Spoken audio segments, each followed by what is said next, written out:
Hello friends, welcome to பிளிசினிமாஸ். இன்னைக்கு நம்ம தமிழ் டப்பிங்ல நெட்ஃபிளிக்ஸ்ல ரிலீஸ் ஆயிருக்க the murder of Rachel Nickell documentary எப்படி இருக்குன்னு பார்க்க போறோம். வாங்க வீடியோக்குள்ள போகலாம். இது ஒரு கிரைம் த்ரில்லர். இப்போ இந்த டாக்குமெண்ட்ரியோட கதையை பத்தி பார்க்கலாம். 1992ல பாத்தீங்கன்னா ரேச்சல் கொல்லப்பட்டிருப்பாங்க. அதுவும் அவங்க சின்ன பையன் கண் முன்னாடி. அவன் தான் அதுல இருக்க விட்னஸும் கூட. இந்த மாதிரி சிச்சுவேஷன்ல அந்த கேஸ் போலீஸ் விசாரிக்க ஆரம்பிக்கிறாங்க. ஆனா முதல்ல வேற யாரையோ ஃபாலோ பண்ணி வேற யாரையோ இவன் தான் பண்ணியிருப்பான் அப்படின்ட்டு பிளான் பண்றாங்க.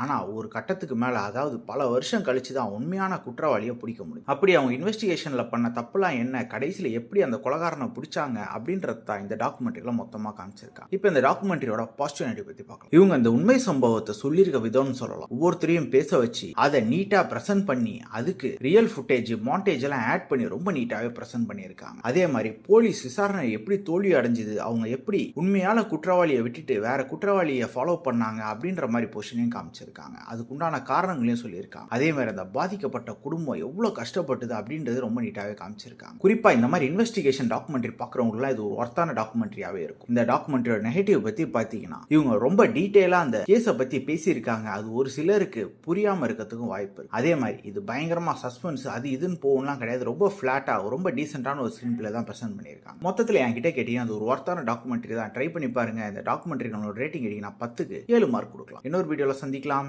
தேங்க்யூ.